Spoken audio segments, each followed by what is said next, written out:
Hi and welcome to Literary Hype. I am Stephanie, your Literary Hype Woman, and today's author conversation is with a debut author who is quite young. Like, she hit the New York Times Bestseller list with this book at 19 years old, and she wrote it even earlier than that. And we're talking about Lily Braun-Arnold, who is the author of The Last Bookstore on Earth. This was a Barnes & Noble YA Book Club pick of the month, so it got a lot of love early on for her first book. So we're talking all about it here from Y'all West.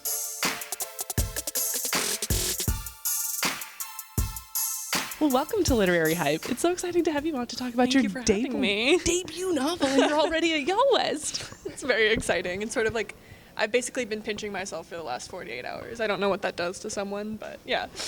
We just saw Chloe Gong, and you said that she's like an author that you like really love. Absolutely. So what was it like to be here as a guest with these authors that you love reading to? It's kind of insane. Not kind of, it's insane. And I work at a bookstore at home, and my coworker was texting me this morning going through the list of all the people that were going to be here and being like, say hi to this person, say hi to that person.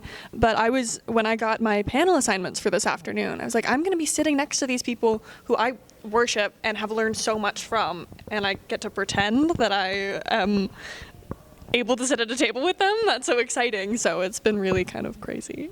Well, and you just touched on that you're a bookseller, which I also do that as one of my many side projects. So talk a little bit about being a bookseller and having your own book on the shelf.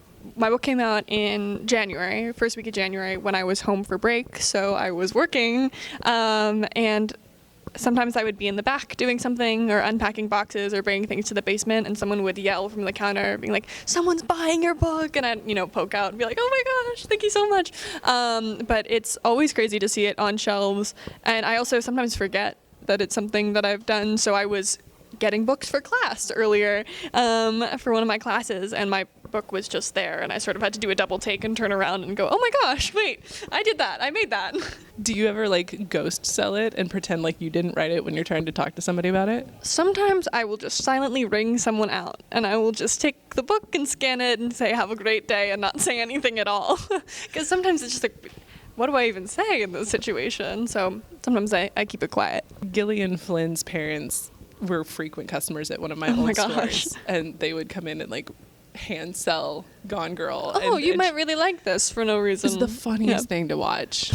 It's like, y'all don't even know that that's her parent. Yeah. It's like, she's out there. Okay. It's so much fun to be a bookseller, because then you get these like random encounters of authors coming in, and customers being like, is that? Yeah. Is that? And but it's got to be on a whole different level for you as the author. It's definitely a weird, like, fifth dimension liminal space situation whenever that happens. So for anybody who hasn't already seen your book in their store or all over social media, what is it about? So my book, The Last Bookstore on Earth, takes place a year after a cataclysmic storm wreaks havoc on the lovely location of suburban New Jersey, really the world, but suburban New Jersey, and it follows 17-year-old Liz, who decides to go back to the bookstore she worked at in high school, and she runs it as sort of a trading post, trading books for supplies, making connections with the people who are still around, the survivors, keeping mail for them, trading messages, and one day she finds out that another storm is coming and threatening to destroy whatever sense of normalcy she's been able to create. And her salvation comes in the form of Maeve, who breaks into her bookstore late one night and offers her skills and repairs for a place to stay, and it's about sort of the relationship that blossoms between the two of them. It's such a fun little book. Like, I love a good dystopian. So what was it like for you crafting how the world ends and coming up with that situation? It really wasn't something that I considered initially while I was writing it. I was like, okay, something has happened, and then we're here. And so it really started with the bookstore, and Apocalyptic Bookstore was the piece of it that I started with, and then thinking about, okay, in this day and age, what are the contemporary concerns of young people? In the 60s, you had a lot of like nuclear war, apocalyptic stories coming out of the Cold War. In the early 1800s, you had a lot of like weird science amalgamations from laboratories, because that's what people cared about. And so for me, climate change was the is the most pressing threat that I was feeling while I was writing it to the future. And I think there are a lot of pressing threats right now to the future. But that's the one that really drew me in, and sort of thinking about like the crazy weather that we've seen because of climate change and sort of heightening that into these sort of crazy dystopian proportions and letting that guide the doomsday event. Yeah. You talked about how this bookstop is a trading post. Yes.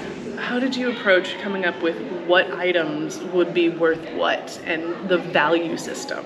Books above all, obviously. No. Obviously. I mean, she takes batteries at one point, she takes food at another point, soup, stuff like that. Obviously, things that will keep you alive are probably most important. And the books probably come second to that. But I think the interesting thing about the way that it's set up is that people still value books and are willing to trade things that will keep them alive for things that will keep them happy. It's interesting the way that the two are considered not necessarily equally valuable, but they both have importance. Yeah. There are so many books referenced throughout the book. Yes. Do you have a favorite reference that you worked into this story? So every book that I mention in the novel is one that I have read, because I wanted to be able to vouch for everything except for A Canticle for Leibowitz, which I haven't read because my dad wouldn't let me when I was in high school because I wanted to write about it for my final paper and he said no. So that plays into the story. Oh, well, yeah, because I was writing it while I was still in high school, and so it was actually maybe 2 days after my dad had told me no, and I was like, and my dad said that blah blah blah, and I was just typing it away into the manuscript, so it's in there now, my moment of rage at my dad. I love that so much because he was like, a real story. He was like, you always read dystopian and apocalypse, like broaden your horizons, and so I ended up reading this like weird old play. But I read all of them. I think my favorite has to be Anna Karenina and using it to hit someone over the head with, because that's the most fun use of a book in the story. Yeah, and then also there's a local author in my town named Laura Marks Fitzgerald, and she wrote this book called Under the Egg, and I did like a podcast with her, and she was sitting down and she went, so I think someone steps on my book in your book, and you're like, and her foot, was on a copy of her book, and that was a little bit embarrassing, but it was because of my love for it. Yeah. A fun little detail that I enjoyed was using wingdings for an alien language. Oh, yes, absolutely, of course. Do the wingdings actually mean something, or did you just put random ones? Who do you think I am? Of course they do. I was like, I don't have the time to go research exactly what all these... that would be time-consuming. Yes. Incredibly time-consuming. Did you use the same set of wingdings for each one? Because there are different versions. So I used an online alien language translator that used wingdings, but they all do translate to something that is approximately what she translates them to. But it's funny because I've had people like send me an email and they'll just like copy and paste one of them from the book and say that it means something, and I'm like, actually that means haha sucker, and you meant it as a compliment.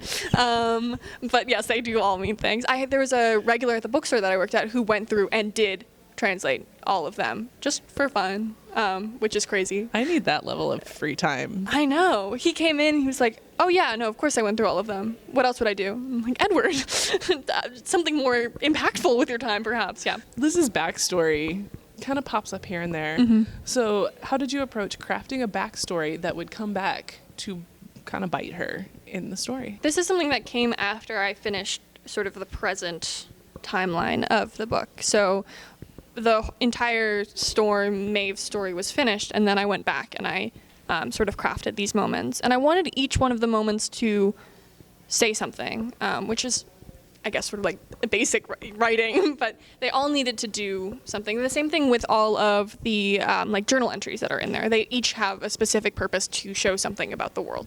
But I wanted to establish this is what the bookstore means to her. So we have this moment in the bookstore.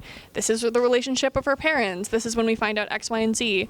And really, a lot of them are based on like the example of the storm drill scene that's in there, where she is experiencing this first like inclement weather drill, was very much inspired by my experience in like third grade, sitting in the floor of my teacher's classroom while she explained like what active shooter drills were and why we had to do them, and that they were something that they were starting at the school. And so a lot of them were inspired by things that I saw in the world around me, and I just sort of embedded them in Liz's world. But they all really serve to explain why she is the way she is in one way or another. Some of these people that come into this bookshop leave stories of how they want to be remembered. How do you want to be remembered? The nicest sort of offshoot of getting this book published is I have like a contact box on my website, and sometimes like middle school and high school students will write me and they'll be like, this book really impacted me. I finally felt really seen. And that, I think, is the way that I would want to be remembered. If it's just like the small moments of people reading a book and going, that's me on the page, you know, I really resonate with this. Because that's always something, that's why I've always loved reading. And something that's always been very important to me is the books that I find where I'm like, wow, they really captured this feeling that I have that I wasn't able to put into words, but someone else has for me. And so I think that, I'm not sure if that's the way that I would want to be remembered, but the way I would want to impact other people. Which, you being so young and writing this in high school, and like, you're almost half my age. It's kind of sad for me. But as someone who is that age writing that book, what special moments did you have that you infused into this story that resonates so well with young adult readers because you were a young adult? I think there are a lot of just small moments that are very contemporary that I personally don't really think about. I'm just like, well, this is the way it was for me, so I'm gonna, sort of fictionalize that. And but it's just like turns of phrases and small situations, and like someone was like, the way that the characters text in this is the way that I text. Just like small things where I think being young lends a level of authenticity to the characters, which I think works well. Yeah. Which it does. You have that vibe of it actually is how a teenager would think, because you were a teenager. You are a teenager. I'm not a teenager anymore, don't worry. Okay, good. Yeah. Because I was like, I saw 19 and I was like, no, we're 20 now. It's okay. Okay, so we're not. I had a birthday, yeah. We're not half it. She's not half my age. Okay, anymore. perfect. We're good. We're great. Yeah. We're great. I feel so much better now. that extra year saved me. But so this book hit the New York Times bestseller list. So what's it like to hit that list before you turned 20? That was crazy. I was at work.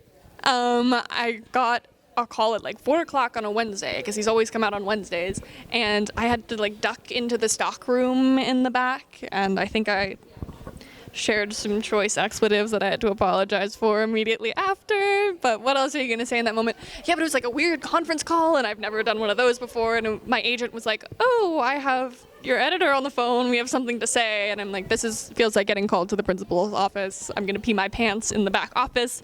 And then I like went back to work for 3 more hours because I was on the clock. But it was really fun that I was able to then come out of the supply closet and say to my coworkers, be like, I just found out that, and that was really crazy. And then I am horrible at keeping secrets. I love to yap, but I kept the secret until both of my parents were home, because one of my dads got home really late, and so I waited until 9 o'clock to tell anyone, and that was really brave of me. But that was really fun as well, telling them and getting to witness them freak out together. These 2 girls are put in situations where they have to build trust with a total stranger. So talk a little bit about crafting that tension of, am I safe? Can I actually trust this person? Some people will describe this book as enemies to lovers, which I don't think is entirely accurate, because they just don't know anything about each other. Strangers to And lovers. because, they're complete strangers. The way that they meet forces them to view each other in sort of this I'm afraid of you sort of light. Just because of the apocalyptic setting, because of the end of the world, it's easier to be afraid of someone than it is to trust them. The gut reaction isn't, oh, this is a total stranger, like, let me go over and shake their hand. It's, this is a total stranger, what are they going to do to me? And so the most important part in sort of breaking that down was reminding each other of their humanity. And so the moment that they have when they're eating together and they start to share a little bit about like their childhood, and they didn't grow up super far from each other. One of them's from New York City, one of them's from northern Jersey. So they're 15 miles away from each other. Talking about, the house they lived in and their parents and just like small moments. I didn't want it to be like, here's my whole life story, blah, blah, blah. Like tiny, small moments, memories that sort of build this level of compassion and I guess reciprocity between the characters. Oh, I will share this, you will share that. And then there's this level of understanding between each other where they remember what it's like to be friends. And I hear you've got another book in the works. I do. What can you tell us about book 2? So book 2 is... I'm not like practiced at talking about this. We get it fresh. We get it fresh. So book 2 is another YA novel. It's more in the horror thriller area. It takes place on a secluded college campus, historically women's college campus, in Massachusetts, and it follows a girl as she goes and visits her somewhat estranged, somewhat radio silent best friend from high school who graduated the year before her, and they intend to spend the weekend before Thanksgiving break together, but when they get snowed in and sinister acts begin appearing on campus, they get themselves caught in a fight for survival, which I love. Clearly. Yes. You have a thing. Love a fight for survival, yeah. Last question we always ask, because this is Literary Hype. What books are you hyped about? Oh my gosh, one that I got to read because she had me blurb her book, which was crazy. Getting that email saying, I want a quote from you was incredible. But Jill, too, who's here, she has a book coming out called An Ocean Apart that is based in the same world as her other book, The Dividing Sky, but a long time before it. And it's sort of like The Selection. Like, it's like The Selection meets The Hunger Games meets... It's great. It's great. I was blown away by it. And so that was something that I was really hyped about. And I'm really excited for it to come out so that everyone can start screaming about it and I can talk to people about it. I'm really excited for Chloe Gong's Cold Wire, obviously. Rory Power has a new book coming out called Kill Creatures that I'm really excited for. And there's another book, and I can't remember the name of the author, called The River Drags You Down that I'm also really excited for. So anything creepy crawly and fun and dystopian I'm into and excited for. Well, thanks so much for hanging out with you. Literary Hype to talk all about the last bookstore on earth. Thank you for having me. Thanks again to Lily for taking time out of her day at Y'all West, which is very busy, to talk about her brand new book, The Last Bookstore on Earth, and a little bit about her book that's coming up. Book 2 is on the way. If you'd like to get your hands on this book, which you should, the links to do so are down in the description for you, as well as where to find Lily on social media. If you enjoyed this conversation, don't forget to like this video, subscribe to the Literary Hype YouTube channel, and share it with a friend. Thanks so much for watching. I'll see you next time.